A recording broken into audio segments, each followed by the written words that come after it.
É só acessar o...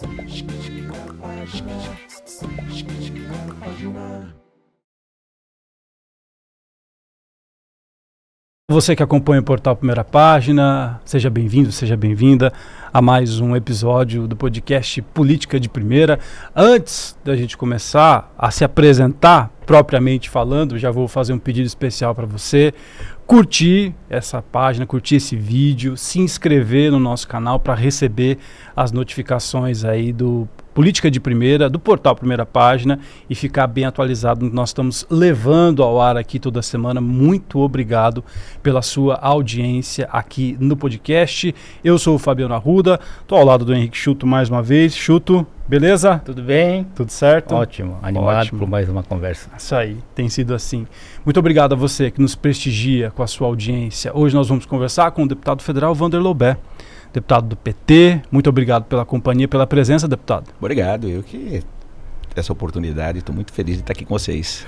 Bom, o deputado Wander Lobé foi eleito deputado federal em 2002 e desde então reeleito sucessivamente até o atual mandato.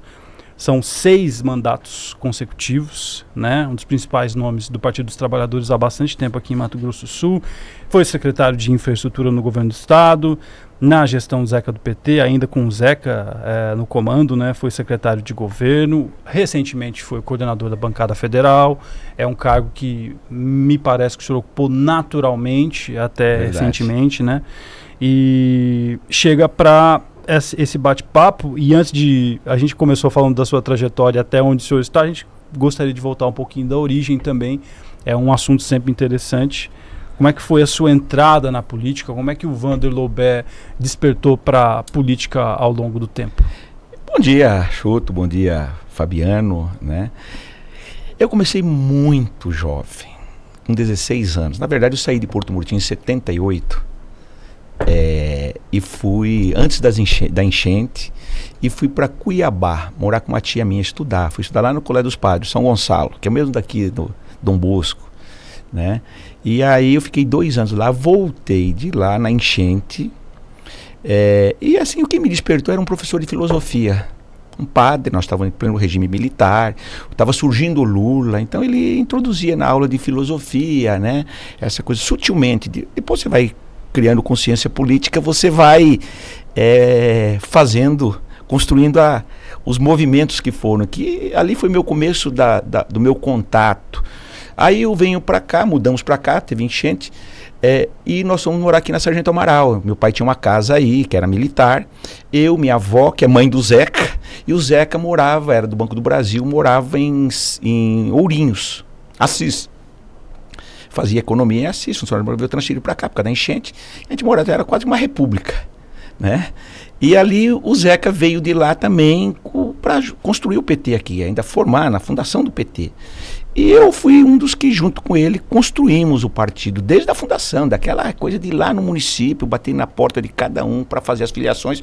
O Mato Grosso do Sul contribuiu com o PT Nacional, que na época, para você ter a legalidade, a legalizar o partido, você precisava ter, me parece que era 2/3 dos estados brasileiros, e um desses estados, com tantos municípios, com número de filiados, aquela burocracia toda, a documentação toda, e nós preenchemos aqui, contribuímos, né? E eu era o Antônio Carlos de Oliveira, que tinha sido eleito em 78, deputado federal, que foi um dos 8 deputados que foi na construção do PT, né? Era daqui o Antônio Carlos de Oliveira. E aí eu e o Zeca, eu fazia movimento secundarista, comecei no movimento secundarista. E o movimento estudantil me despertou muito, ali que eu comecei a minha formação política. E interessante, todo esse processo eu acabei construindo, diferente do Zeca, do Kemp, da Gleice, dos nossos atuais deputados. Todos eles foram candidatos a vereador, perderam, foi deputado, perdeu, ganhou, né? O Zeca perdeu para vereador, perdeu para deputado, depois que ganhou as eleições. Eu não, eu fui da máquina partidária. Tanto é que eu acabei coordenando praticamente todas as campanhas do Zeca, eu coordenei desde a de vereador de 88 até 98. E ó que foram muitas. 92, quando nós elegemos em 90, foi o primeiro deputado federal, nós éramos os sindicatos bancários. Eu saí, fui com ele coordenar o gabinete dele. 92 ele foi candidato a prefeito. Nós por 1,5, não sei se vocês lembram, não fomos para o segundo turno com o Juvencio, foi a Marilu.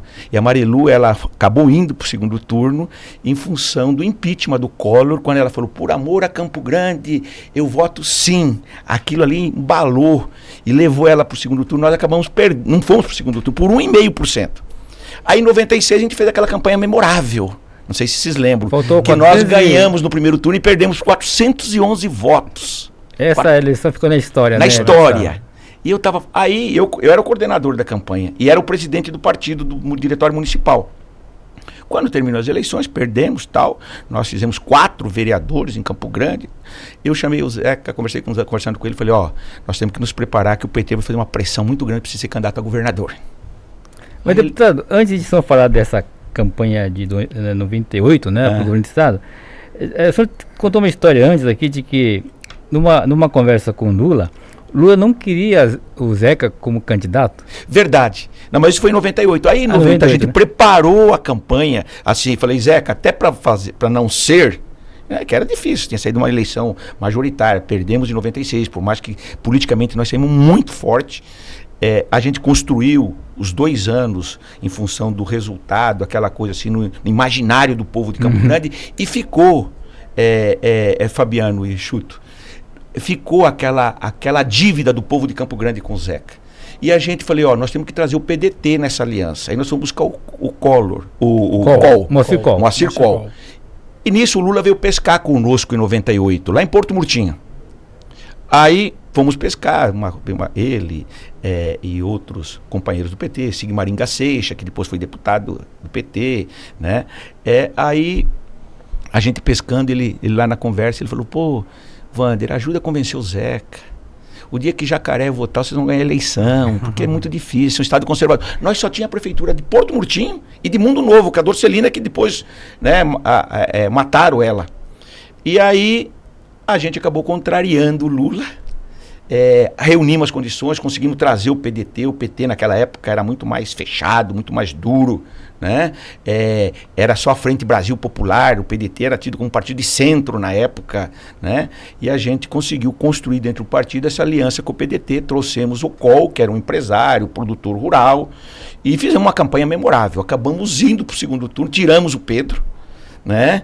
E no segundo turno a gente ganhou o coração do estado todo, fizemos mais o Baixa teve menos voto do que ele teve no primeiro turno e ganhamos eleições. Aí eu viro secretário de governo, chefe da Casa Civil. Essa trajetória, então assim, na verdade o PT daqui contrariou não foi um pedido, mas foi uma... Eu brinco sempre que o Lula não acerta todas, né? Essa ele errou, feio, né? Assim, é claro que ele, no maior carinho que ele tem pelo Zeca, ele querendo, né? Achava que o Zeca naquele momento era mais importante ser federal, para reforçar uma bancada que ele queria federal, né? E não é verdade, né? Foi uma loucura, se você pegar no aspecto assim de olhar o cenário, aquela coisa toda, sem 2 pequenas prefeituras, sem governar, experiência administrativa, que era o que eles nos cobravam muito, né? E fizemos, vamos ser sinceros também, as marcas do desenvolvimento desse estado, até hoje, elas se sustentam em cima do que nós deixamos.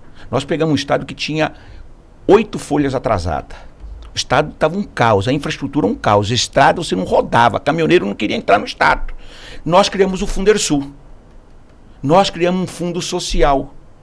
Eu brinco até com o Rídio, que o Rídio era o presidente da FamaSul. O Rídio entrou com uma ADIM. A ação de inconstitucionalidade do Fundersul, 13 anos depois, foi julgado no Supremo e reconheceu como constitucional a lei. E você pensa esse estado sem o Fundersul hoje. O Fundersul é algo em torno de 1,5 bilhões de reais. Ano, né? Né? E era um fundo social, esse aqui não tinha cultura, nós criamos o fundo da cultura e do esporte. E hoje se sustenta em cima desses 4, a capacidade, sabe por quê? Vou falar para vocês, o Estado, para cada R$1 que arrecadava, 0,78 centavos era vinculado, né, com a dívida, com os poderes, com a educação, com a saúde. Então sobrava para 17% para investimento. E o Fundersul é um dinheiro que era carimbado para infraestrutura, né? E foi uma articulação muito minha como secretário de governo, com a Assembleia Legislativa, né? convenceu Londres, convenceu o seu Zé Teixeira na época, foi um baluarte importante, que ele era produtor rural, tinha credibilidade. Eu chamei, eu era o secretário e falei, nós só temos uma saída, o Estado está quebrado. Ou nós se juntamos todos, né, independente de cor partidária, e o que é o compromisso que o governo faz?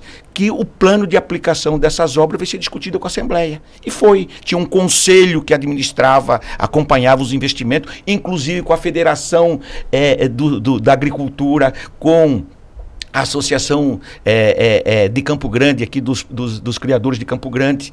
Ou seja, isso foi uma construção com todo mundo que nos permitiu chegar e viver esse momento que o Estado vive. Né, que eu acho que é muito importante isso. E é claro que depois veio o André, melhorou, o Reinaldo, mas os pilares do desenvolvimento desse Estado, e a história tem que reconhecer isso, deve ser aos 2 governos do governador Zeca, sem dúvida nenhuma. Deputado, o senhor mencionou agora, então, uma trajetória de anos naquela estrutura político-partidária, sem mandato, até que o senhor, então, entra no governo com uma função executiva. E aí que surge a condição de o senhor ser eleito a deputado federal pela primeira vez, essa construção no executivo que deu essa possibilidade para o senhor construir essa carreira. Sim, já eu nunca deputado. tinha sido candidato, assim, nem assim para contribuir com o partido, eu sempre fui quem coordenou. Aí, estava terminando o primeiro governo do Zeca, eu fiquei ficando muito amigo do Dr. João Leite Schmidt, você deve conhecer, sim, que é um baluarte da política. E ele falou, você é um menino novo, você precisa de um mandato. Né? E eu já entrei candidato no último ano, não foi aquilo que eu construí, sabe? Eu sempre gostei dos bastidores, da estratégia, eu sou um cara fissurado em números, em pesquisa, sabe assim, em cenários, né? Então, aí eu fui organizar minha campanha, e eu estava falando, tem algumas coisas que ajudam mas ao mesmo tempo atrapalham. Acho que isso é legal. Né? Eu podia ser o secretário, eu podia ser candidato ao Senado. Eu era um cara que tinha muita força política. Eu tinha, assim, como secretário de governo, 18 deputados dos 24 apoiavam o governo. Né? Mas eu fui buscar o Delcídio, porque nós precisávamos ampliar para a reeleição do Zeca. Né? Trazer o Delcídio para ser o candidato a senador, que esse estado é um estado conservador, não dava para a gente ter, já estava o Egon com um candidato a vice, uma chapa pura. Né? E a minha relação familiar com o Zeca e aquela coisa de você ser muito realista, falei, eu posso atrapalhar como sobrinho dele, ser o candidato a senador da mesma família, eu resolvi ser federal. Né? Tanto é que eu fiz 101 mil votos. Eu fui o primeiro deputado federal que passou a barreira dos 100 mil votos. Até então ninguém, o Benhur tinha sido em 98 com acho que 90 mil votos. Né? Eu tive 101 mil votos, o mais votado da história do Mato Grosso do Sul e o 5º dos 513 deputados, só 5. Esses 101 mil votos correspondia a quase 11% dos votos válidos aqui do Estado. A proporcional é grande, né? Muito. Deputado, então, essa questão que o Fabiano levantou agora de ser secretário do tio, né? Tio Zeca do PT, ajudou a alavancar essa eleição para a Câmara, mas também houve momentos, pelo que a gente está entendendo, em que esse parentesco também atrapalhou a sua vida política, né? Sim, muito assim, em função dessa coisa de você não querer fazer uma coisa, não, porque a minha relação com o Zeca, ela é política, claro, me orgulha muito de ser sobrinho da família, né? Mas isso no PT às vezes mais atrapalha do que ajuda, né? E mais, né? Para não contaminar ou não passar aquela coisa, tá aí o tio e o sobrinho, um é candidato a governador, outro senador, eu abri mão, né? Poderia pleitear naquele momento, tinha as condições políticas para isso, né? Mas acho que fiz certo, correto, não me arrependo, né? A gente reelegeu o Zeca. Fizemos 3 deputados federais do PT, eu, Bife e o João Grandão. Fizemos uma bancada de estadual, né, e elegemos o primeiro senador. Aqui, o PT nunca tinha tido um senador. Delcídio, que era um desconhecido, ganhou do Pedro Ossian, que era o favorito. Na época, o Pedro e o Rames. O Rames era presidente do Senado. Né? E por isso que eu estou muito contente, que eu sabe, historicamente, o presidente da República sempre fez um senador. Aqui no estado. Se você pegar lá em 94, o Fernando Henrique fez o Lúdio Coelho, que era do PSDB, que não era senador, né? Tirou quem? Rachid Saldanha Dersi. 8 anos depois, o Lula fez o Delcídio. 8 anos depois, a Dilma reelegeu o Delcídio. E 8 anos depois, o Bolsonaro fez a Soraya, que era uma pessoa desconhecida. Né? Ou seja, por isso que eu estou animado com esse espaço que se tem. Isso nos remete à segunda questão aqui, né? Porque isso já nos coloca um cenário aqui de bandeja, que é essa projeção. O senhor tem como meta ser candidato ao Senado? Depois de 6 mandatos como federal? Ninguém é candidato de si mesmo, né? Mas por essas histórico. Informações, esses históricos, eu acredito muito, vou falar para vocês. Eu acho que tem um espaço enorme aqui para a gente fazer um senador. Né? E acho que o meu perfil preenche esses requisitos. E hoje no PT é uma unanimidade a minha candidatura para o Senado e a reeleição do presidente Lula. Isso que é o estratégico para nós. A questão de candidatura ao governo, se vamos estar com uma aliança, ou vamos estar com uma candidatura própria, é consequência do que nós vamos construir daqui para frente. E vai passar agora pela eleição do PED, que eu sou candidato a presidente. Né? Espero ganhar as eleições dia 6, para construir dentro do PT a estratégia que nós queremos para as eleições do ano que vem. Mas eu quero ser candidato a senador. Claro que eu não vou ser candidato de mim mesmo, precisa construir isso primeiro internamente do PT, depois ter o aval do presidente Lula, aval do governo federal, né? Precisa ser candidato também da estrutura do governo federal aqui. Né? E claro que o governo do Estado, a eleição para o Senado, ela é estratégica para o presidente Lula. O presidente Lula tem que tomar muito cuidado, que ele não pode perder, ele tem que ter aliados do PT e aliados nessas eleições como candidato a senadores, para que a direita não faça 2/3 do Senado com candidatura pura deles, né? Que isso pode dificultar um segundo governo nosso. Vamos, assim, voltando a essa questão do Senado, a gente tem algumas questões agora interessantes para poder debater, conversar, ver a sua avaliação, deputado. Existe um cenário hoje em que os partidos de centro-direita estão se articulando para fazer uma maioria no Senado. Verdade. A mídia nacional tem vinculado, a gente não sabe até que ponto isso avançou ou vai avançar, mas que teria interesse em lançar, por exemplo, a candidatura da ministra Simone Tebet, até para contrabalançar essa frente do centro-direita. No caso da ministra que hoje está na base do PT, do governo do PT, se lançar candidata ao Senado, o senhor recuaria ou o senhor manteria a sua candidatura?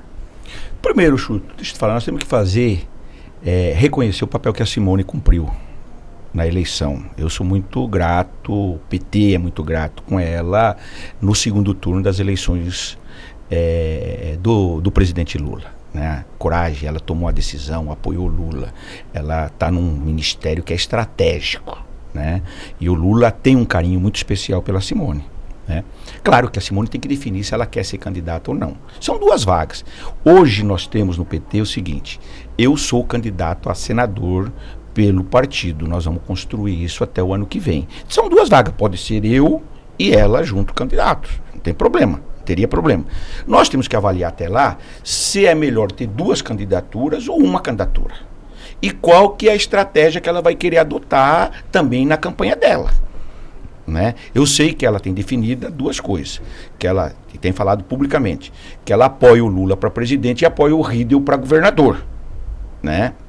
Então, claro que nós temos que ver, o Riedel vai querer, nós com ele, vai apoiar o Lula ou vai ter um espaço na campanha dele, na aliança com ele para o Lula, porque isso é condição para nós ficarmos juntos.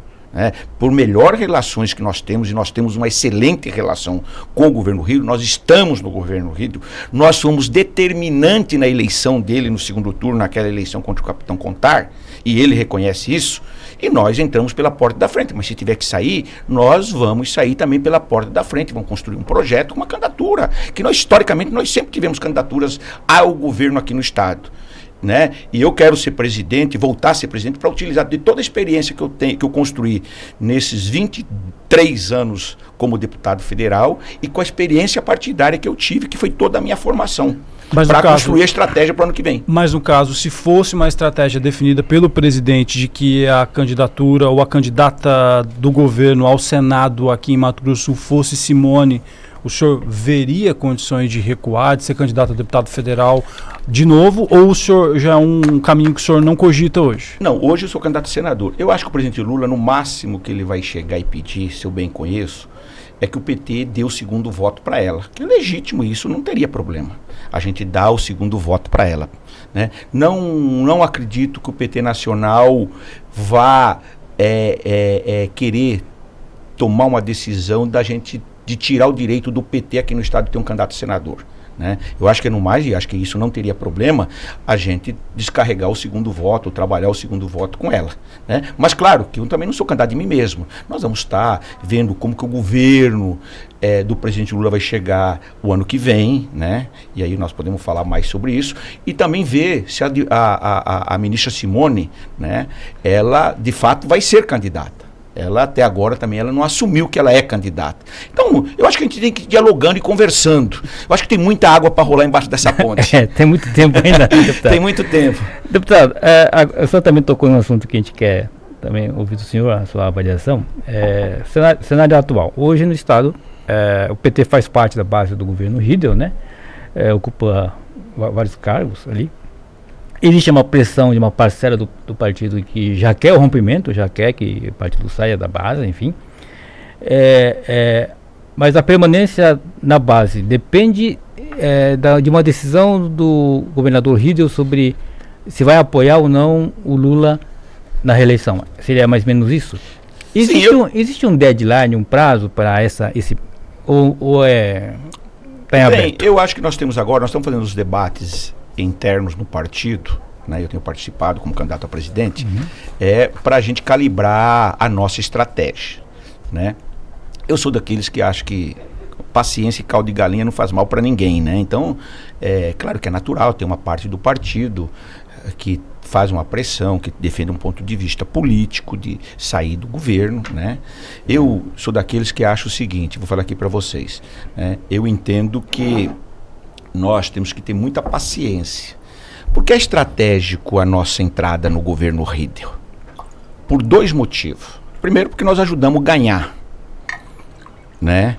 E ele reconheceu isso. Segundo, que tem uma disputa das ações do governo federal. Claro que e nós estamos contribuindo. Eu acho que aqui, eu falo que o PT no Mato Grosso do Sul, ele só ganhou o governo porque nós sempre fomos ousados, desde a aliança com o PDT em 98, dessa coisa toda de ter enfrentado o Lula naquela candidatura que o Lula não queria que o Zeca fosse candidato, né, e a gente contrariou. Aqui nós precisamos, eu acho que a nossa ida para o governo foi correta. E o que eu vejo? Porque as ações do governo, você mesmo estando do governo, queira não, tem a institucionalidade. Os recursos federais passam direto pelo Estado ou pelos municípios. Então, para você capitalizar isso, e ainda mais aqui nós temos uma disputa, que queira ou não, a Simone é uma ministra importante, estratégica, ela ajuda a canalizar os recursos, e nós dentro do governo a gente tem feito de tudo para se apropriar e ajudar o Riedel para trazer. São mais de 30 bilhões de investimento nesses 2 anos e meio do Lula, em todas as áreas. Está aí a questão do corredor da saída para o Pacífico. Agora, o DENIT, só para vocês terem uma ideia, o DENIT lançou o edital, nós vamos fazer, já para fazer do projeto da duplicação que o DENIT vai fazer daqui a Cidrolândia e daqui a Terenos. Isso é estratégico dentro desse cenário, como foi a concessão da 262 de Três Lagoas a Campo Grande e de Bataguaçu a Nova Alvorada, que juntando com a 040, porque você não pode pensar num corredor na saída para o Pacífico achando que só a ponte de Porto Murtinho ou só a 267 que vai resolver. Você tem que essas artérias, essas rodovias, elas são estratégicas para esse cenário que a gente desenha de tirar nossas exportações lá por Porto Murtinho, né? Mandar, seja pelo rio, pela hidrovia ou pela ponte, pela rodovia. Né? Então, é estratégico. Então, o governo tem muita clareza. E esses investimentos a gente tem disputado. Tanto corrido, porque às vezes o governo esconde um pouco. É normal isso. Né? Eu que estou fazendo, mas 80% dos investimentos são do governo federal. Né? E é estratégico. E o governo Rídio ganhou muito com a nossa presença do governo. Ele reconhece isso. E para nós também. Isso tem nos permitido a gente atender setores que foram estratégicos na eleição do Lula, que é o setor da agricultura familiar. Hoje nós estamos aí na Agraer, nós junto com o INCRA, junto com o MDA, construindo as políticas públicas para chegar lá nesse eleitorado que foi quem sustentou a campanha do Lula 2 anos e meio atrás. Claro que isso só não resolve o nosso problema para a eleição futura do ano que vem. Nós temos que dialogar com o setor produtivo. Eu acho que o governo Lula começa a baixar o juro a partir de agosto, setembro, chegar num juro real, que precisa, não tem como, do jeito que está a economia, com o controle da inflação, com as reservas que nós temos, né, com o crescimento do nosso PIB no primeiro trimestre, a gente não baixar o juro, vai ter que baixar. E vai baixar, pode ter certeza absoluta que vai baixar. O presidente Lula chamou nós, uns 90 dias atrás, pediu para sair todos os assessores, ficou só os deputados. Ele falou assim, reservadamente, falou, vou falar aqui para vocês, eu estou no meu 3º governo, meu 3º governo vai ser melhor que os 2 primeiros. E ele saiu nos 2 primeiros com 80%. Vai ter muitas entregas e vai ter, os números são ótimos. Eu vou confessar um negócio para vocês aqui. O cenário que se desenha, nós estamos falando em cenário. Isso não significa que a minha verdade seja absoluta. Sim. Eu desenho um cenário pela conjuntura internacional, pelos erros que o Trump está cometendo, pela capacidade que o presidente Lula tem de entender a geopolítica, que nós estamos e vamos nos beneficiar muito. Você pode falar, mas hoje as pesquisas apontam. Eu ia dizer justamente isso. Retrata esse momento. Porque a fala do senhor, embora seja a de quem está no governo e quem acompanha o PT e o presidente Lula há muito tempo, ela nesse momento ela é muito deslocada porque as pesquisas mais recentes trouxeram uma rejeição muito grande do presidente. Mas ao mesmo tempo tem uma outra pesquisa que você pergunta individualmente, as pessoas reconhecem que a vida dela melhorou, que a economia está indo bem. Onde que nós estamos errando? Na minha opinião, na comunicação. Nós não estamos sabendo nos comunicar. A hora que ela fala no coletivo, aí ela tem uma outra avaliação. Eu acredito, estou falando em cenário, claro, por tudo isso, se nós baixarmos os juros, se nós renegociar a dívida aí que estamos renegociando dos produtores rurais, que é outro, né? Nós resolvemos um problema aqui no estado, daquela fazenda que há 28 anos, que era emblemática, lá de Antônio João. O presidente comprou ela, entregou para os indígenas e ao mesmo tempo resolveu um problema de uma família que estava lá há 28 anos naquela amargura, né? E passou, a filha da dona da fazenda ficou 4 anos com o Bolsonaro lá no Ministério da Justiça. Eu até encontrei eles, eu ajudei, eles sabem que eu ajudei. Falei para eles, sabe por que saiu? Porque para resolver um problema como esse, tem que ter alguém que tenha autoridade com os dois lados. E essa capacidade, é nisso que eu aposto que o ano que vem, 20%, como o Brasil está dividido, mas tem 20% que eu não tenho dúvida que vai ser mais racional, que vai olhar o que está acontecendo no mundo todo, como que foi esses 4 anos, vai ser uma disputa de comparação, na minha opinião, às eleições do ano que vem, e por isso que eu quero ser candidato a senador, porque eu vejo nesse cenário que nós vamos chegar muito forte. E se você pegar o histórico, só perde eleição e reeleição se o cara for muito ruim. E o presidente Lula não é. Se você pegar, ele se reelegeu, o Fernando Henrique se reelegeu, ele se reelegeu, a Dilma se reelegeu, só o Bolsonaro que não se reelegeu. Se você pegar aqui no estado, Zeca se reelegeu, André se reelegeu, Reinaldo se reelegeu. Ou seja, queiramos nós ou não, a reeleição ela beneficia quem está com a caneta. Sabe por quê? Porque o cara só não pode sair na fotografia lá nas entregas das obras. Ele é ordenador de despesa, ele que contrata, ele que paga, ele que toca, os secretários são todos dele. Então, tem uma diferença, tem um peso muito forte. E segundo, eu acho que a direita não unifica em torno. O estrelismo do Bolsonaro, haja visto que ele está querendo levar um filho dele lá para Santa Catarina para ser senador, né? Eles não unificam. E eu acho que o candidato, o governador de São Paulo, que é o candidato em tese, que pode unificar, na minha opinião, é o candidato mais competitivo, isso na minha opinião, eu acho que ele é novo, ele não vai trocar o governo de São Paulo, uma reeleição que ele tem, até certa forma, é mais fácil, para o enfrentamento com uma pessoa como o Lula. eu acho que ele viu o que aconteceu com o antecessor dele, que foi prefeito, 2 anos depois foi governador, se elegeu governador, 4 anos depois foi candidato a presidente e perdeu, nem foi para o segundo turno. Então eu acho que esse cenário nos favorece muito. Essa questão da polarização, deputado, eu queria entender uma coisa. A gente faz cobertura política há muitos anos aqui, né? A gente acompanha a política aqui. E o Estado que elegeu 2 vezes o PT para o governo do Estado, 2 mandatos do Zeca, também do senador Delcídio, 2 vezes, né? Nas últimas eleições, ela tem virado o foco mais para votar em candidatos de centro-direita. O que aconteceu com aquele eleitorado do PT que já elegeu, como disse antes, 2 vezes o governador do Estado, 2 vezes senador da República? O Chuto, eu tenho entendimento, esse Estado com esse país, 1/3 é de centro-esquerda, centro-esquerda e esquerda, 1/3 é de centro-direita e 1/3 é de centro. Você pode olhar, quando nós ganhamos em 98, eu falo pro pessoal do PT, nós ganhamos com o voto do pedrismo. Na época, os adesivos de quem votou no Pedro, não sei se você lembra, o Baixa deu uma entrevista infeliz lá na frente do TRE, dizendo o seguinte, que ele não queria o apoio do Pedro. O pessoal do Pedro fazia uns adesivos, naquela época não tinha mídia social, né? E fazia uns adesivos assim, votei Pedro, voto Zeca. Não falava que votava no PT, né? E descarregou tudo no Zeca. O Reinaldo contra o Delcídio. O Delcídio estava em primeiro, disparado. Estava em primeiro. Né? O Reinaldo juntou o centro, a direita, e depois o centro todo, que estava uma boa parte com o Delcídio, descarregou no Reinaldo. Então, nós temos que entender, estou falando à esquerda, e o Zé Dirceu é muito feliz nessa entrevista que ele deu para a Globo News, né? Ele dizendo isso. Nós somos um governo de esquerda, mas nós temos um Congresso que é de direita. O União Brasil está no governo do presidente Lula. O PP está no governo, tem ministério do governo do presidente Lula. Republicano também? Republicano. E é um parto, eu estou lá. O que é você administrar para você aprovar? Nós vimos agora na questão dos vetos. Né? Agora o presidente Lula tem essa capacidade, essa diferença. Ele sabe lidar com o Congresso e sabe lidar com o Judiciário. Coisa que a Dilma errou muito e que o próprio Bolsonaro errou demais. Então, porque você tem que ter essa compreensão. Você não vai... Agora, aquilo que é estratégico, o governo aprovou tudo nesses 2 anos e meio até aqui. E eu acho que o governo tem que levar o máximo.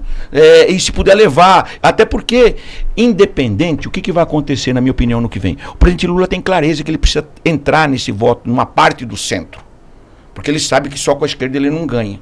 E com esses ministérios na mão, cada estado vai ter sua realidade, sua conjuntura local, né? Que as disputas dentro do campo deles mesmo. Vamos pegar aqui, você sabe que tem diferença. Então nós temos que se apropriar disso e ampliar esses votos nossos. É uma coisa fácil? Claro que não é. Né? Tem que ter essa capacidade, essa habilidade, né? Tem a que eu falava o Brizola, a capacidade de engolir sapo, né? Então, mas eu acho que o presidente Lula tem muita clareza e por isso que eu acho que o cenário chega o ano que vem num cenário muito favorável. A gente que reverte essas pesquisas e chega num cenário de fazer uma grande disputa e de reeleição. O senhor falou dessa questão regional, eu queria retomar um ponto que a gente estava conversando sobre o espaço do PT no governo Riedel, e o senhor falou muito do que o governo Lula tem participado no governo do Estado, com obras, com projetos. O que eu entendi é que me parece que na avaliação do senhor, o senhor imagina que minimamente o governo Riedel, por gratidão, deveria dar espaço, ou a campanha de Riedel dar espaço a Lula no ano que vem. Esse cenário regional é quase que me parece, olhando, uma coisa longe, porque os votos do Estado nas últimas eleições todos são da direita ou do centro-direita. E Riedel fazer um espaço de palanque para Lula parece hoje algo impensável, porque ele mesmo se apropriou ou tentou se colocar perto de Bolsonaro nas últimas eleições. Como é que o senhor acha que isso pode acontecer? Fabiano, eu sou daqueles... Ulisses Guimarães... Saudoso o Tancredo Neves falava que a política é que nem nuvens. Uma hora está de um jeito, outra hora está de outro. Né? Tudo vai passar de como vai chegar o governo Lula o ano que vem. Eu duvido que os prefeitos, eu vou te falar aí, prefeitos do PL têm me falado. Se o governo chegar forte, os caras vão ter mais, eles têm mais 2 anos, agora com nós, e se chegar forte, eles vão ter mais os 2 últimos anos deles. né? Os caras não vai ter a coragem, vai fazer a campanha, não vai subir no nosso palanque, mas eu aposto muito que se chegar forte, vai ter uma liberação geral. E minha candidatura está centrada num dos pilares do PT e buscar o segundo voto desses municípios, né? Não que o prefeito vá subir no meu palanque. Eu falo muito, carta eu sei escrever. Eu só quero que eles liberem os secretários que quiserem ficar comigo pelas ações, pelo reconhecimento dos meus mandatos. Meu mandato é muito presente nos municípios, com entregas concretas. Agora com o PAC, se você pegar nessa área, nós vamos ontem lá em Dourados, nós vamos entregar, vamos fazer toda a água em Dourados, nas aldeias, 54 milhões, sabe? Não tem cabimento. A economia crescer 6%, a gente se orgulhar, não, que é o dobro da média nacional, se nós temos ainda os nossos povos originários sem água potável, se abastecendo em galão de 20 litros. O que adianta você ser católico, evangélico, espírita, se você não se indignar com isso, né? E isso o governo Lula está fazendo, voltou a fazer casa nas aldeias, voltou a botar essa infraestrutura nas aldeias, na agricultura familiar, está financiando pequenos agricultores, os caras choram que estão pegando dinheiro no Banco do Brasil, né? Então, e vai fazer agora cumprir a meta que precisa. Nós temos um compromisso com esse setor que nos elegeu. Se a gente tirar esse povo que está na beira da estrada, e é possível fazer, o INCRA está com tudo montado para fazer, se a gente assentar mais 4 mil pessoas, que os últimos assentamentos saiu na nossa época. Fui da Itamaraty, fui aqui da Tegim, lá em Nova Andradina, fui daqui da Eldorado de Cidrolândia, né? Agora nós precisamos assentar, se a gente assentar 4 mil famílias, nós extensionamos a questão da agrária, que ainda é onde tem uma linha de choque com o governo Riedel. Então, você estava me dizendo, eu aposto que se a gente construir todas essas políticas, o Riedel vai ficar numa situação, e se o Lula chegar forte, e se ele for inteligente, ele é um cara inteligente, que ele vai tentar ser o de todos, né? Eu acho, e já tive a oportunidade de falar isso para ele, ele foi muito competente 2 anos e meio atrás. Ele soube trabalhar o voto do Bolsonaro, mas ele sabe que no segundo turno foi nós que demos a eleição para ele. Mais do que isso, tinha uma candidatura do Bolsonaro, que era do Capitão Contar, que ele era candidato desde quando ele se elegeu o deputado estadual mais votado. E tinha identidade com o Bolsonaro, que os dois eram capitão. O PL não tem um nome viável eleitoralmente. Pode olhar, não tem. Não tem um nome. Então, o Riedel vai ter que avaliar o que ele quer o ano que vem. E nosso prazo, como se perguntou, eu ganhando a presidência do PT, eu sou um cara que defendo a aliança, mas eu vou encaminhar a decisão que o PT, por maioria, tomar. Eu não tenho problema nenhum de sair do governo Riedel, nós temos que sair, construir uma candidatura. Vocês sabem que eu tenho dialogado e temos conversado com o Fábio, a possibilidade do Fábio vir para o PT. O ex-deputado federal, Fábio Tradi, como um candidato ao governo, o senhor está dizendo? Eu acho que, para enfrentar o Riedel, nós precisamos de uma candidatura conceitual. E eu acho que o Fábio se encaixa nisso. Se encaixa. E por isso que eu estou muito motivado para voltar a ser presidente do PT. Eu adoro estratégia. Deputado, essa questão voltando um pouco aqui, essa questão do Riedel, a relação com o Riedel, o senhor estava contando aqui que o senhor teve uma conversa muito franca com o governador sobre o futuro do PT na base do governo do estado. O senhor pode dar um pouco de spoiler, um pouco de... Eu falei para ele o que faria o PT sair do governo. Não, eu falei para ele que a nossa, e aí eu estou falando assim, sem nenhuma arrogância, a nossa presença no governo dele ajuda nós, mas ajuda muito ele. Porque ele não tem oposição na Assembleia. O PT sabe fazer oposição, se quiser fazer, né, estou falando assim, né, e nos interessa. Por que nós estamos no governo? Primeiro, porque nós disputamos a narrativa aqui das ações do governo federal aqui. Para nós é importante isso. Segundo, porque nós queremos disputar o Riedel. Senão nós não iríamos para o governo. Nesse cenário de tentar neutralizar ele o ano que vem. É possível? Não é possível? Né? Eu sempre acho que as coisas... Eu acredito muito na capacidade, no convencimento. Eu acho que, se não for, nós vamos ter uma candidatura com esse perfil.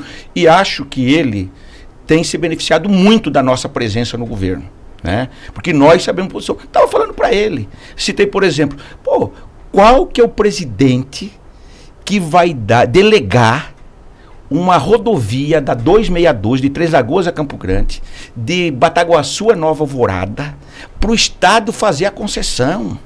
É uma rodovia de 10 bilhões de reais. Isso é uma maior demonstração, um gesto de pai para filho. Ele que fez o projeto todo, né? Então isso, com mais as ações do PAC, com mais os investimentos. Se você pegar, estava vendo ontem, eu fui lá em Dourados, Hospital Regional de Dourados, 90% dos recursos é federal. É do Ministério da Saúde. Né? Ou seja, se você pegar os investimentos, a ministra Simone esteve na Câmara de Vereadores, ela está falando, são 30 bilhões de investimento no Estado. Por isso que eu acredito muito que o ano que vem, e se a gente resolver esse problema agrário e baixar o juro para os produtores, de financiamento, de crédito para os produtores, eu acho que esse setor, uma parte nós neutralizamos. Porque pelas ações políticas do nosso governo. E eu acho que isso que vai fazer o diferencial para a reeleição do presidente Lula. E aí sim, se chegar nesse cenário, eu acho que o Riedel, evidentemente, ele tem uma habilidade política muito grande, vai ter essa capacidade de construir a estratégia dele. Claro que isso aí não cabe a mim definir, né? Mas nós vamos disputar isso. Senão nós vamos ter. Eu acho que uma candidatura aí, o prazo para mim é outubro. Eu acho que o PT até outubro tem que tomar uma decisão de, sabe assim, e na boa sair pela porta do fundo lá, né? E mesmo assim manter uma boa relação no sentido de construir. A disputa política na democracia, ela é fundamental e ela é importante, sabe? E vamos debater de alto nível, vamos debater gestão, vamos debater concepção de governo, né? E eu acho que o governo do Riedel é um governo muito conceitual. Deputado, há um tempo atrás, não sei se uns 2 meses atrás, eu conversei não, deputado Kemp, acho que foi Kemp, posso estar enganado, se não for o Kemp, então foi um lápis de memória. Surgiu uma informação de que o ex-deputado Fábio Tradi iria se filiar ao PT, já faz uns 2 meses atrás, mais ou menos. Eu liguei para o deputado, eu liguei para o Fábio, em que pé que estão as tratativas? Ele falou que naquele momento não tinha nada ainda. Aí o senhor traz de novo essa informação, dessa conversa, dessa aproximação. Em que pé em que pé estão hoje as conversas? O PT formalizou um convite para Fábio Tradi ingressar no partido? Nós já fizemos um convite para ele, né? Ele pediu um tempo até outubro, ele precisa se reestruturar. Ele está no governo federal, ele é corregedor lá da Embratur, né? Mas pelo perfil do deputado Fábio Tradi, ele não seria o nome mais para o Congresso? Não, pode até ser a opção. Eu estou falando se tiver, que se ele se colocou à disposição, se ele tem disposição de vir para o partido, ele precisa pedir um tempo para ele resolver algumas coisas particulares dele, né? E ele, ou para ser candidato a deputado, ou se for uma necessidade do partido, ele não descartou essa possibilidade. De sair para o governo do Estado. De sair para o governo do Estado. Sair para o governo do Estado para fazer esse palanque para o presidente Lula. Quem tem visto as postagens do Fábio, né, demonstra a linha que ele já adotou. Né? Ele tem um alinhamento tem defendido o governo, tem sido muito competente, e eu acho que assim, ele tem ganhado a militância do PT com as postagens dele, né? E claro que dentro desse cenário, nós também vamos estar conversando, vendo com a Simone, o que nessa linha, a Simone hoje tem defendido ela, como que fica o MDB, que na verdade, a gente vai ter aí até outubro, essa questão das federações, né, ou fusão, ou federação dos partidos. A reforma política que nós fizemos lá atrás, elas vão, cada vez mais, vai ficar 5, 6 partidos, porque nenhum partido consegue montar uma chapa de deputados estaduais, deputado estadual e federal. Você precisa ter 9 candidatos, precisa ter uma vez mais 50% da vaga de deputado estadual, ou seja, você precisa ter 30, quase 32 candidatos, e cada partido tem sua chapa. Então isso, cabe só 4 ou 5 partidos aqui no estado, tanto é que você vê, mesmo o governo, né, a gente tem acompanhado aí, o governo que tem a máquina toda do estado está falando em 2 ou 3 coligações só, né, porque não consegue montar, você não tem quadros suficientes, ainda você tem que ter no mínimo 30% das mulheres. Acho que as mulheres cada vez mais vêm ocupando esses espaços, mas ainda tem uma dificuldade, né, na montagem da chapa, né, e eu acredito que nesse cenário o Fábio preenche para nós, é o melhor nome para a gente fazer essa disputa num cenário de um quadro, né, que tem essa capacidade de fazer esse debate em cima de conceito, de Estado, de estratégia, de desenvolvimento econômico, na defesa, para fazer a defesa do governo federal. Então, assim, eu acho que ele cresce muito. O presidente Lula, ele sai aqui no estado com os 40% que ele teve no segundo turno, pode ter certeza. A eleição do ano que vem vai ser uma eleição polarizada. Eu vou falar para você, eu não acredito nessa pulverização de 5, 6 candidatos. Desculpa, eu não acredito na polarização de uma candidatura só da direita. Vai ter 4, 5 candidatos. Isso nos facilita muito, mesmo com tudo aquilo que você falou, e é verdade, da avaliação do governo Lula, nas pesquisas eles aparecem empatados, mesmo aqui no estado, com a rejeição que estava vendo, está empatado aqui, né? E o presidente Lula nunca ganhou aqui no estado. Então, eu acredito que o cenário vai ser um cenário muito bom para nós no ano que vem. E falando ainda em derrotas e vitórias, deputado, o governo vem enfrentando muitas dificuldades, né, de diversos assuntos. Eu queria, antes de falar, por exemplo, do IOF, o Chuto pode até comentar, mas eu queria trazer já essa questão dos juros que o senhor falou recentemente.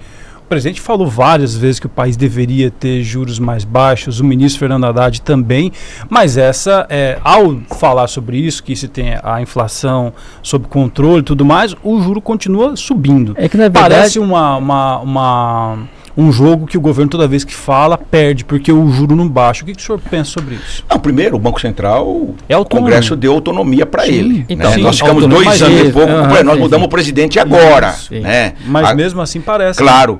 O que eu vejo?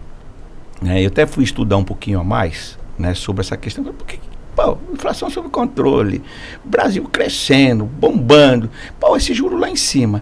O problema é que ainda o controle, o juro, né, é uma das ferramentas que você tem para controle de inflação. Isso. Né?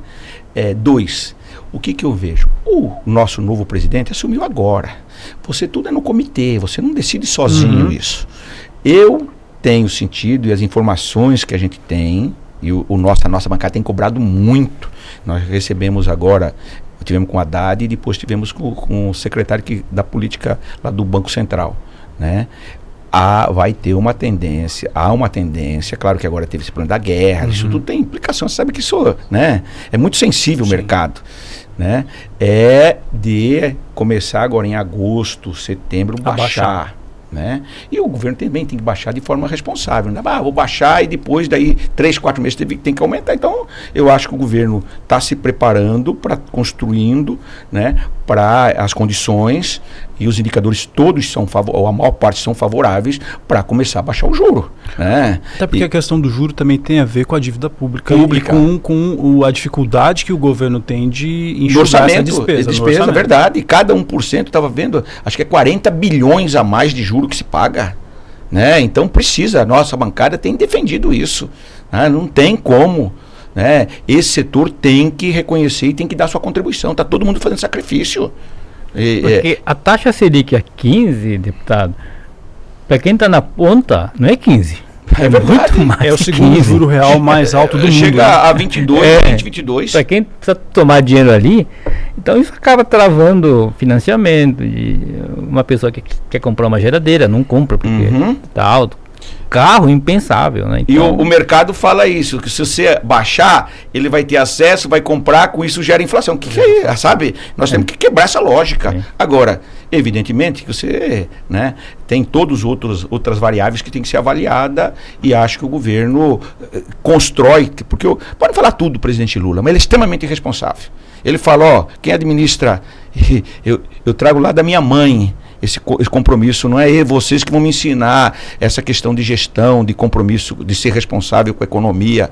E pode olhar os 2 governos dele, e agora também, os números mostram isso, né? Então, eu acredito que o Banco Central, o Ministério da Fazenda, com planejamento, né, com a equipe econômica toda, ela prepara para baixar o juro agora a partir de agosto. Deputado, essa questão que as pesquisas têm mostrado ultimamente, da queda no índice de avaliação positiva do governo, tem muito a ver com algumas crises que nasceram ali dentro do próprio governo, né?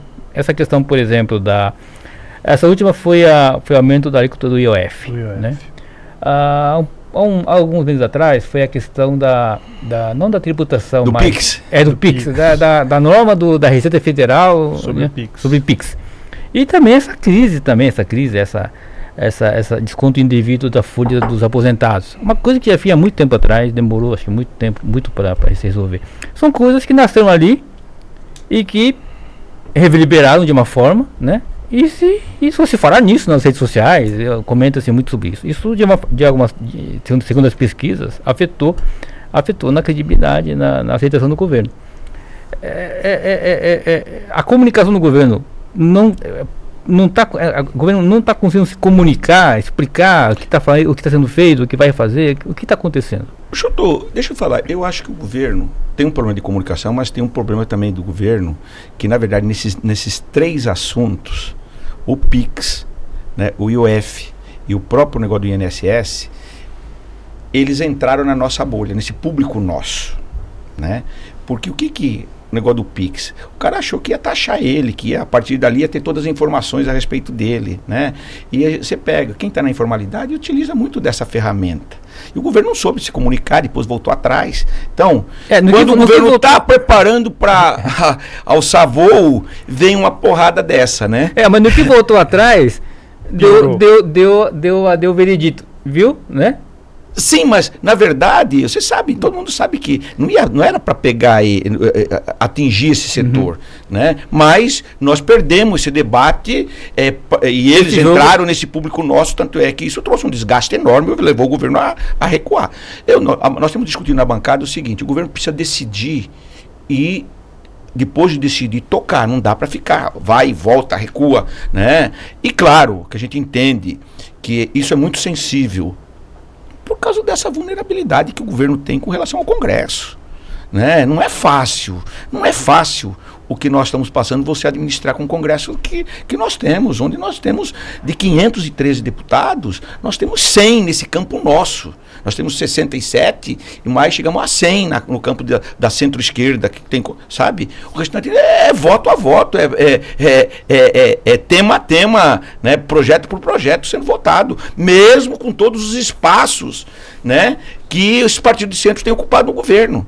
Então, eu acho que o governo tem que administrou mal isso, né, cometeu esses erros, né, corrigiu, mas eu ainda acredito que nós precisamos agora ter uma posição de governo, ter um comando, né, unificado e isso muito alinhado com os líderes de partidos que estão na base e botar na pauta os projetos que têm minimamente condições de ser votado e aprovado, né? Porque a partir agora de outubro, né, aí já é eleição. Então o governo tem que ter clareza, aproveitar num pacotaço lá. Eu defendo, pela minha experiência e por tudo que eu já vivenciei naquele congresso, né? Ou o governo pega o pacote, que ainda nós precisamos votar esse ano, e vota agora logo depois do segundo semestre, faz um acordo com a base aliada para votar e tira aquilo que é polêmico, joga para depois, né? E para preparar a estratégia para o ano que vem. Deputado, em 2017, vou falar um pouquinho da trajetória do senhor também. O senhor teve um episódio de ter virado réu numa investigação da Lava Jato, uma denúncia que foi oferecida pela PGR em 2015, aceita pela segunda turma em 2017. A ação citava crimes como corrupção passiva, lavagem de dinheiro, organização criminosa. Segundo a PGR, havia indícios de que o senhor teria recebido propina de R$1 milhão em troca de apoio político a dirigentes da Petrobras que fossem coniventes com o esquema de corrupção. Aí, em 2020, por unanimidade, a segunda turma do Supremo Tribunal Federal absolveu o senhor por essa denúncia. Como é que foi esse processo, na opinião do senhor, e como isso mexeu com a sua trajetória política? E também nessa família também. Não, deixa eu falar. A primeira coisa, cara, foi uma coisa que me marcou muito. O problema não é você ser investigado. Acho que todos nós que somos agente público temos que estar abertos para ser, e estamos sujeitos e tem que estar aberto, não tem problema. O problema é a forma. Fizeram uma acusação tão absurda, tanto é que eu fui absolvido por unanimidade, com o voto do relator, do Fachin, da Carmen Lúcia. Teve outros que foram absolvidos de 4-3. Eu fui, cara, tentar vincular eu ou o Collor. Eu nunca tive com o Collor de Mello. A denúncia era que eu e o Collor era chefe de uma organização criminosa. Se eu nunca tive na vida com ele. Se eu falasse até com alguns companheiros meus de partido, até ia falar, pô, os caras são meus companheiros, convivem comigo. Era tão absurdo, né? E isso que mais me indignava, porque isso afeta muito a família, não é fácil, né? Porque a gente vive do quê? Da credibilidade. A gente vive, né? Mas eu acho que tudo acaba servindo para você sair fortalecido. Eu vivi 6 anos com muita angústia, né? Dizer assim, né? Respondendo, mas eu sempre tive muita autoridade, credibilidade. E quando você está convencido que você não deve, né? Isso te fortalece mais. E minha família foi muito importante para mim, né? Todos do meu lado. E depois, né? Só que eu faço um estardalhaço na denúncia. Quando fui absolvido, saiu lá 2 ou 3 linhazinhas que foi absolvido por unanimidade. Mas eu ando esse estado. As pessoas sabem quem eu sou, me conhecem, né? Agora, também, ao mesmo tempo, tudo isso me serviu para me fortalecer muito. A militância do PT me deu muito respaldo, os meus companheiros, os aliados, porque conhecem a minha história, né? Sabem onde eu moro, conhecem meu patrimônio, sabem que eu sou um cara que vivo da política e vivo para a política, não tenho outra atividade, né? Mas foi talvez um dos momentos mais difíceis que eu passei na minha vida. Mas isso tudo acho que tem que servir para alguma coisa. E acho que quando você tem um propósito e que você... Eu sou um cara muito temente a Deus, né? E assim, eu sou um cara de enfrentar os problemas. Eu enfrentei de cabeça erguida. Eu respondi, fiz toda a minha defesa. O processo está arquivado? Foi extinto? Extinto, arquivado, né? E claro que isso também me deu um salvo-conduto, né? Porque eu vou falar para você, uma investigação dessa, os caras investigam tudo, né? E graças a Deus, né, eu tinha minha consciência muito tranquila, tanto é que eu andava de cabeça erguida, enfrentava todos os questionamentos, e acho que hoje eu voltei a viver meu melhor momento político. Falando em corrupção, a gente aproveita, então eu quero aproveitar essa deixa para falar sobre esse embate do INSS, ou esse episódio do INSS, que ele é o que mais dói você imaginar que aposentados, pensionistas, pessoas que contribuíram para o país a vida inteira e em algum determinado momento têm seus descontos não autorizados em seus benefícios, e isso teria participação de servidores do INSS, como mostraram as investigações da Polícia Federal. O governo tem acertado em enfrentar esse caso? Eu acho que tem. Primeiro, nós temos que parar. Eu não sou daqueles que a culpa é de lá ou é daqui. O problema é que nós temos que botar o setor competente para investigar. Começou lá atrás, continuou. E agora, você só apura se você tiver essas instituições voltadas para isso e com toda a liberdade para investigar, né? Seja o Ministério Público, seja a Corregedoria, seja a AGU, e o governo fez correto, afastou quem tem que afastar, vai pagar, né, que é esse crime que cometeram contra os aposentados, né? E acho que aí é disputa de narrativa. Acho que o governo começou agora a ganhar, a construir a narrativa correta, né? Fez-se o levantamento para saber realmente o que foi, quem que foi penalizado, quantos que foram prejudicados, qual que é o tamanho desse rombo, e ir para cima do patrimônio dessas pessoas que foram canalhas com os aposentados, que se beneficiaram, né? Seja ele nas pessoas jurídicas, nas empresas, seja na pessoa física, para recuperar e pagar aquelas pessoas que foram lesadas, né? Claro que isso traz um desgaste, né? Mas eu acho que não tenho dúvida que o governo tem agido corretamente e está tomando as decisões que tem que ser tomadas. A questão do recurso é uma coisa resolvida. O governo vai ter pagar, recurso. vai ter recurso e vai pagar.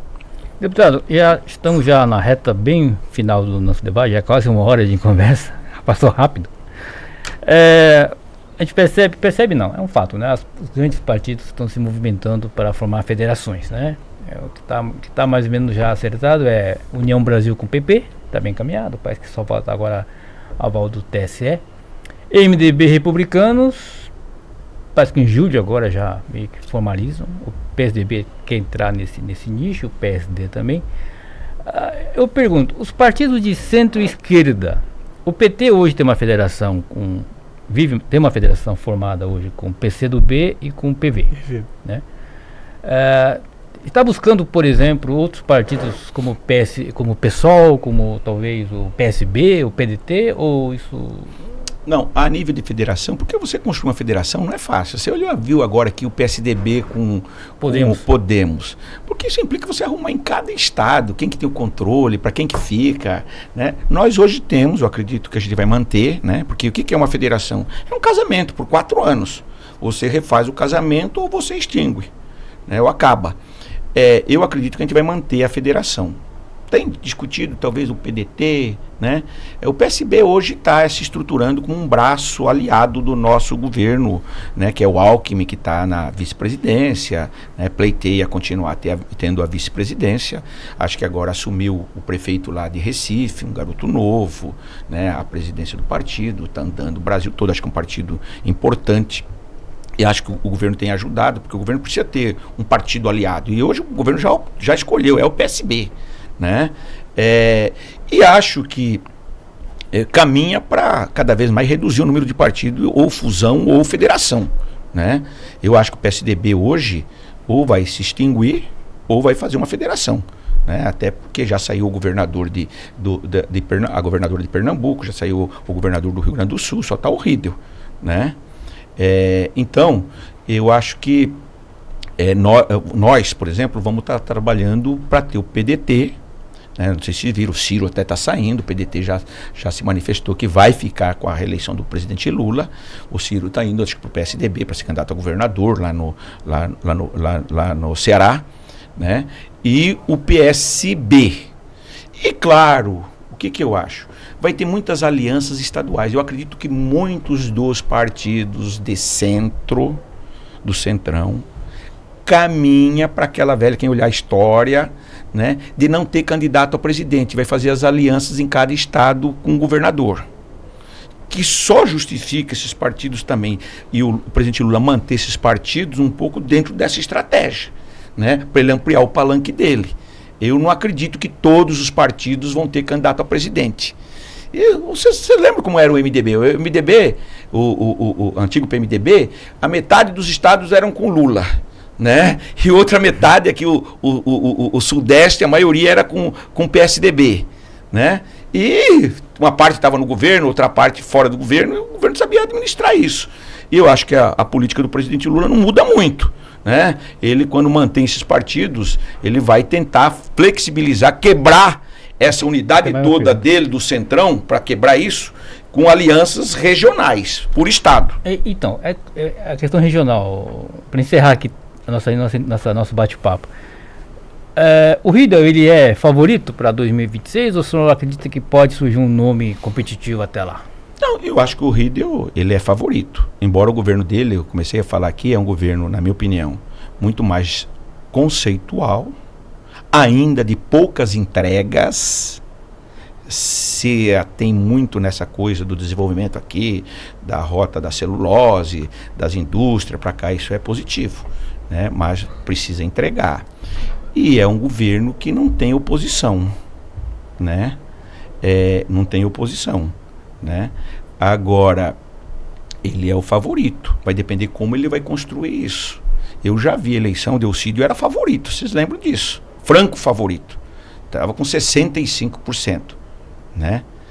As pesquisas que eu vi aí, ela tem uma fragilidade nesse voto positivo que ele tem, numa parte desse voto positivo que ele tem, que não é um voto consolidado. Então tem espaço para a oposição crescer, né? Aí vai depender muito do perfil do candidato, da capacidade de contraditar as ações do governo, né? A depender dos caminhos, o PT pode virar oposição ao governo Riedel de repente? Com certeza, não tenho dúvida. E o candidato seria Fábio Trades, ele topar. Outro candidato do PT, né? Entendeu? Assim, mas eu defendo que seja um candidato de preferência de fora, com o perfil do Fábio, né? entendeu? Uma candidatura que se contraponha, que se discuta conceito de Estado, de gestão, né? Que tenha essa capacidade para fazer esse enfrentamento, né? E evidentemente que seja da política também, né? Bom, a gente está chegando ao fim de mais um episódio do podcast Política de Primeira. Agradecer, deputado, sua presença, a entrevista e por responder a todos os nossos questionamentos. Eu que agradeço, Fabiano, Su, por essa oportunidade, dizer que, para mim, poder fazer aqui, falar um pouco, contar a história, né, os bastidores, e falar um pouco da estratégia, é uma coisa que eu sou muito... Me anima muito, gosto muito. Eu sou um apaixonado por esse movimento, por isso que eu estou quero voltar a ser dirigente, né? Eu acho que é fascinante a estratégia, você debater, discutir, trabalhar cenários, né, os desafios. Evidentemente que você tem que recuar, você tem que avançar, como que você faz os bastidores. E eu acabei fazendo uma boa parte da minha vida, mais de 20 anos isso, e depois eu estou na outra metade como parlamentar. E eu tenho falado que eu quero voltar a ser dirigente. Ou eu sou candidato a senador, ou muito difícil ser candidato a deputado federal, né? De novo, o 7º mandato. E talvez seria uma das eleições muito boa para me fazer. É que eu me entrego demais. Eu exerço esse 6º mandato com a mesma intensidade do primeiro. A mesma intensidade. Ontem eu estava lá em Dourados, fiz Antônio João assentamento, fui lá em Dourados na aldeia, voltei para cá, fiz 2 reuniões, fui ver meu Botafogo ontem, né? Mas estou muito feliz de poder estar aqui hoje com vocês, dizer que, né, essa oportunidade de poder estar falando um pouco mais da minha vida e também das minhas ações, do que eu penso. Acho que é muito importante um programa desse que vocês estão fazendo. Acho que é importante que a gente, às vezes, na política, as pessoas falam, eu não gosto de política, não tem nada a ver com a política, mas a gente gostando ou não, tudo passa pela política. Aí tem que saber escolher, né? Aí é evidente que individualmente cada um escolhe aquilo que acha que é o melhor. Agora, é importante, a gente gostando ou não passa pela política. E acho que um bate-papo como esse, vocês só reforçam isso e legitima essa coisa da importância que tem a política para todos nós brasileiros. Muito obrigado, deputado. Obrigado. Obrigado. Valeu. Mais uma vez. E agradeço a você pela sua audiência aqui no podcast Política de Primeira, reforçando o nosso pedido para que você curta a nossa página, curta os nossos vídeos, se inscreva para receber as notificações de todo o conteúdo novo que aparecer aqui no portal Primeira Página. Muito obrigado pela companhia em mais um episódio do podcast Política de Primeira e a gente espera no próximo episódio. Reveja todos também no portal Primeira Página. Até lá!